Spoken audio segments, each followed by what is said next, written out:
everybody to prepare to be uncomfortable tonight, because we are going to talk about, it's a little story time. We're going to talk about a really important topic and law that we're trying to get passed in Ohio.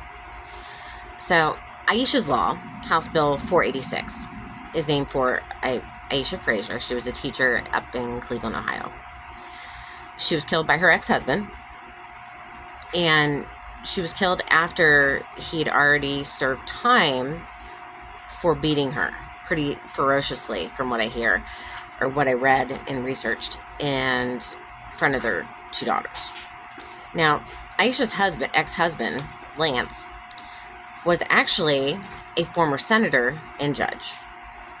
He was sentenced when he beat her the first time where it was documented. I guess there was a long history of abuse that was not reported within she never reported. And, he was sentenced to domestic violence for 2 years. He served 9 months. Then he was rehired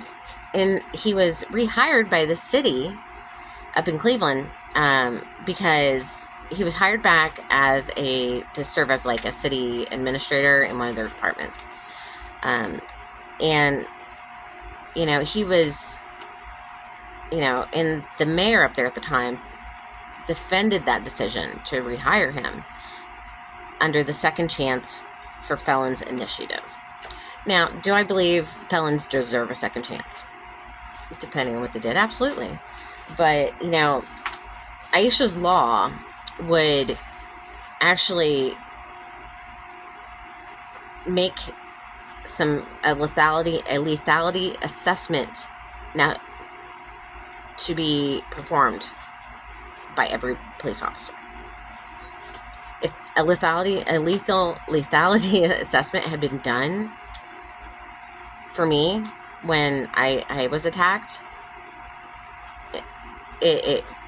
I'm still alive, obviously, and he did serve some time, but he only served 3.5 years for nearly killing me.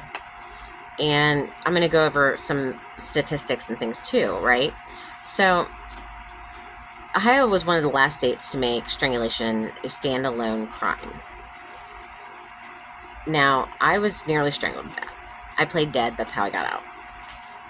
Strangulation, when someone's strangled, their neck swells up. All the soft tissues can. And that can cut off your airway. And normal protocol for hospitals is to keep you for at least 24 hours after the incident. Ohio, Doctors West sent me home. And I'm pretty sure it's because I didn't have insurance at the time. But now Cleveland police are doing a pilot program of keeping or doing lethality assessments right now. They're kind of doing a pilot program to see how it goes. And I'll go over like what the questions are and things, like what the assessment is and everything. But Aisha's Law has stalled in the Senate twice now. And it's always because of something, they don't like the wording, they want a piece taken out. Strangulation did come about as a crime now in Ohio, as the standalone crime, due to Aisha's Law the first 2 times. Now, it would require police officers to learn intervention techniques, such as, really talking to the victim about the danger they're in, or what could possibly happen. Resources, to really talk to the person. The only person who really talked to me about the crime was the detective. It would require a judge to be available 24/7 for emergency protection orders to be filed, because going to get that protection order, I was attacked on Black Friday 2012. That Monday, I went down to the courthouse and got my protection order. I had to stand right up in front of the bench because I had no voice because my throat had swollen up. I didn't close my airway, but for a lot of people, it does. But I couldn't talk for 2 weeks. I had no voice. But that can be very traumatizing. You have to go down to the courthouse. You're going to spend probably most of the day there. You have to talk to the judge, explain why you want it, and they say yes or no, right? Now, if they say they'll give you usually a temporary protection order in cases like this, which I got. But 2 weeks later, I had to face him in court. That was really traumatizing.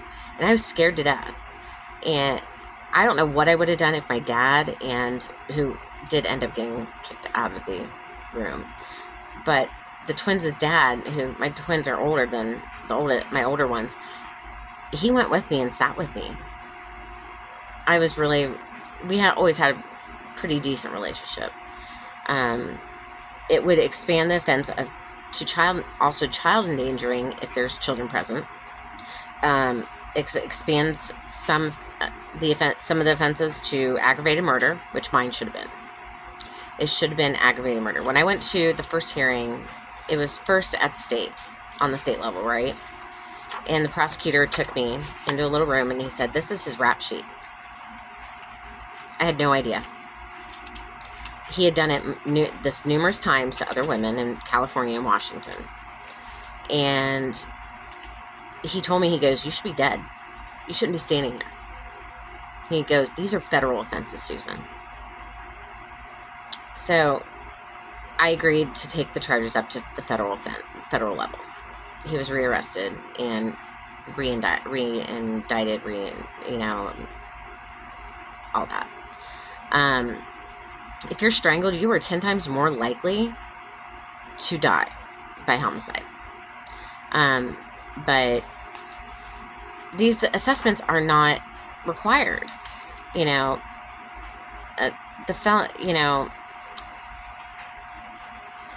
It's just disgusting.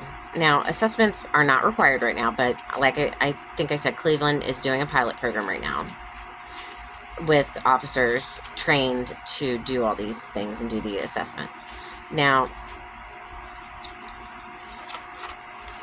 this is these are the assessment questions. So, has there been an increase of severity of violence, and has this in incidents increased in the past year? Do they control your daily activities, such as who you can be friends with, when you can see your family? Money. Do they control, when and if you can leave the house, if you can use the car? Have they tried to kill you? Have they threatened to kill you? Mine did. He told me that he could kill me and be out of the country with my daughter before anybody knew I was dead. He told me this when I was pregnant. Have they used a lethal weapon before in an attack, such as a knife, or anything like that, or a gun? Have you been choked or strangled by them? Have you been strangled multiple times? I had been. That was the third. The third time was the one where it was the most serious. I was beaten really, really badly, and he strangled me nearly to death. Do you believe they are capable of killing you? And would they do it? Is there a gun present in your house, or do they have access to firearms? Have they threatened suicide or tried? A lot of abusers will threaten suicide or attempt it, and tell their victim that they're attempting it to get them back, and basically say, "If I die, it's your fault." This actually happened to a very, very good friend of mine, and I will say, unfortunately for his family, that he succeeded, but that's exactly what he was doing. The risks, it requires them to go over the risks of strangulation, how you're 10 times more likely to die. Once someone tries to strangle you, they have overstepped that boundary of, "I'm hurting you physically," to, "I want you dead. I'm willing to take that step to kill you." They've crossed that boundary. Now, the pilot program in Cleveland, if they answer yes to 7 or more, they're referred to like the special team, which is, your prosecutors and advocates, and there's a whole team of people that will come in and really talk to you about the danger you're in. And I think, with the Senate, domestic violence is it's something that nobody wants to talk about. Everyone wants to imagine it's not happening until it affects them. People really misunderstand violence, and they don't take it seriously, and I don't think these legislators are taking it seriously. They believe that a lot of them are just one-time incidents. They're misunderstanding, the girlfriend got mad at the boyfriend and called the cops and made false charges. I really honestly believe that's a lot of what they think. Now, when I say she, it's not always she. Men and women both get victimized. And men's is probably very underreported, but it happens to both of us, both genders. It doesn't matter. It happens. There's no gender. There's no economic background or anything. It happens equally in all 88 counties of Ohio. Now, when her ex-husband had been rehired by the city in Cleveland after the 2017 incident where he tried to kill her. Basically, he had beaten her really badly in front of her daughters. And the Second Chance for Felons initiative is what he was hired in, but he was hired as an administrator in one of their programs. Now, here's the thing. He was a senator and a judge. You don't think he got a little bit of special treatment in his sentencing? The first time? So, I understand, Second Chance Initiative for Felons, I believe a lot of people could turn their lives around. And maybe it was a one-time mistake for a lot of them. But, it's really not a thing that is, it's just awful. Now, recidivism rates for domestic violence are actually very high. It's about 42%, according to Ohio's studies, some of the studies done by the Domestic Violence Network. In the past year, 114 women have been killed, or 114 people have been killed in domestic violence during domestic violence altercations. 5% of those women were pregnant. And my ex didn't really truly begin abusing me, like physically. He threatened it while I was pregnant, but he didn't actually carry out any of the physical abuse until after I'd had my child. But 5% of women, 5% of those people were women who were pregnant.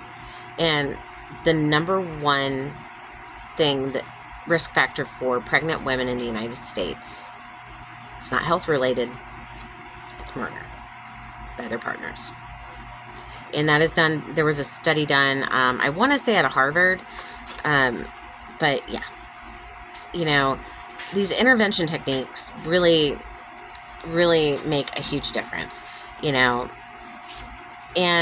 the fact that I didn't even realize that a danger assessment was not required in Ohio. There's so many things that they do to you, it's not talked about. The CDC actually said that 40% of women and 26% of men will be abused at some point in their life. Whether it's rape, and their study was based on rape, physical violence, and stalking. Verbal aggression, abuse, 48% of people, victims will experience that. Victims are 3 times more likely to self-harm. They are, at higher risk of abuse of drugs and alcohol, as well as unaliving themselves, because I don't want to say that word and get banned or whatever. But my goal here is to attract attention, and get more of us to jump to action.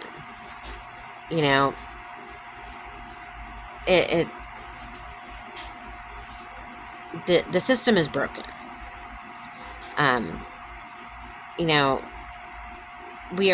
Victims are faced with, our trust is broken. It affects the rest of our relationships for the rest of our lives.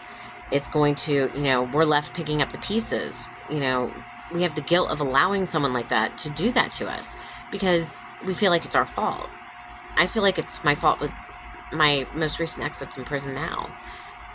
He had put hidden cameras in my daughter's room, in our bathroom, and it recorded us intimately. the judge is going to let him out in a year, he said, no matter what I say. Even though he's sentenced to 4 to 6 years and there are minimum sentencings. There's supposed to be minimum sentences for what he did. But the judge wants to let him out. He didn't even want to give him hardly any of that much time. If I hadn't probably cussed and, and walked out of the courtroom, he probably would have given him probation, to be honest. And it's Judge Mark Serrett in Franklin County. I hope this video gives more women the courage to speak out. Come forward. Because silence, the more silent we are, it's gonna keep happening. If we don't speak out, if we don't do our part to get people to really understand the risks, and no, it's ugly. Domestic violence is ugly. It's not something that you want to talk about. It's not something that a lot of people want to admit they've went through. But for the women who are courageous enough to talk about tell their stories, because you know what? Someone may be listening.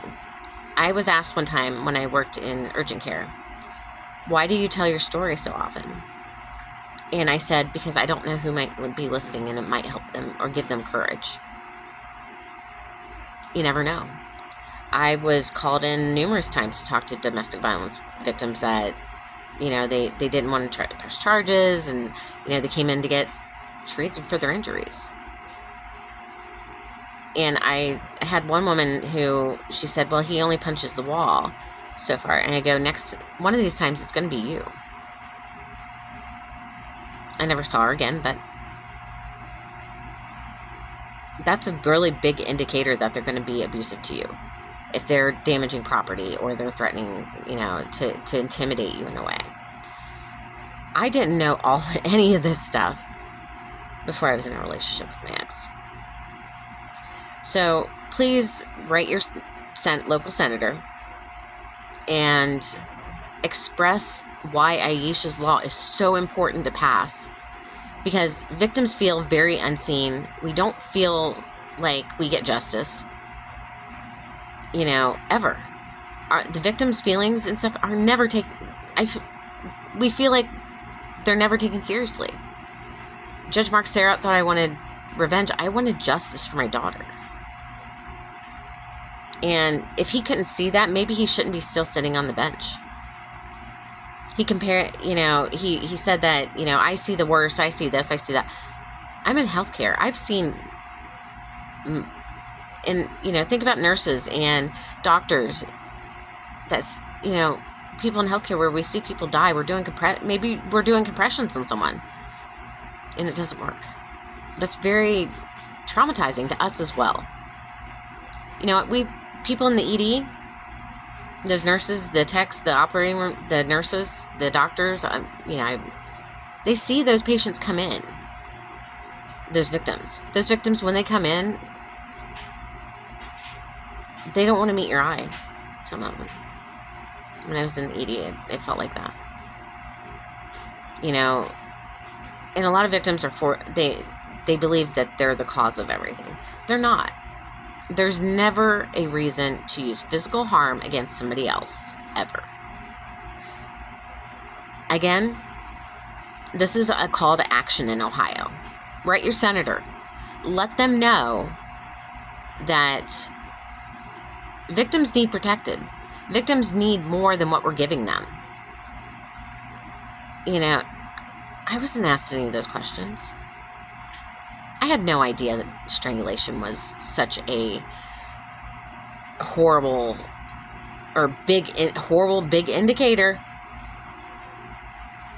And a protection order is just a piece of paper. Talk to the victims about how to stay safe. Talk to them that they may have to leave their home. A lot of people don't have resources. Maybe the shelters are full. There's a lot, financial control. They may have no money because their partner had control of the bank account. Maybe they don't have family to help them like I did. There's so many things that we should be doing for victims that we're not. And Ohio is really behind the curve. the fact that we were the last state to pass strangulation as a standalone crime is pathetic.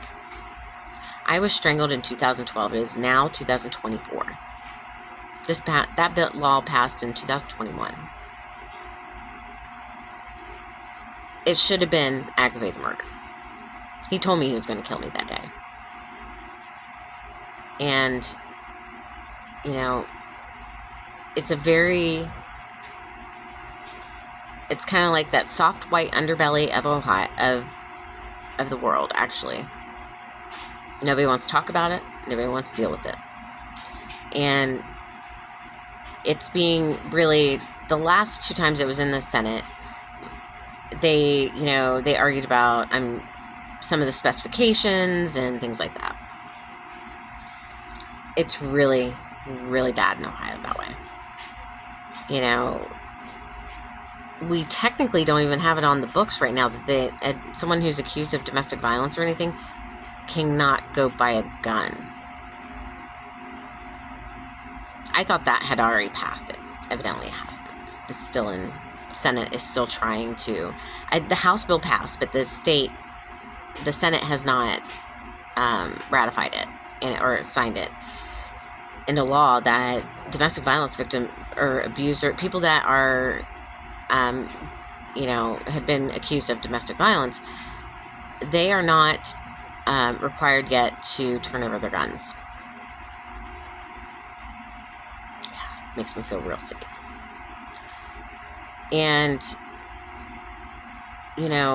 emotional abuse is horrible for these victims too, because it goes right along with the physical abuse. I would rather take a punch, honestly, now, than have the mental abuse. So, things you can do to protect yourself: do a background check on someone. If you're going to date them, do a background check, especially if you have children. My ex, who put the hidden cameras in our house, he was emotionally abusive. He lied about a lot of stuff, but excuse me, he had no record. I did a background check. I did everything to protect ourselves, and it didn't work. So everyone, stay safe. This is our call to action, and do it for Aisha and all the other victims that have not survived, and the 115 women, victims in the past year. And that number includes children as well, by the way. Everybody have a good Monday when you'll probably see this. But stay safe. Advocate. If you see something or you see someone that you think's being abused, approach them. Try to talk to them in a way that they feel safe opening up to you. Have a great night.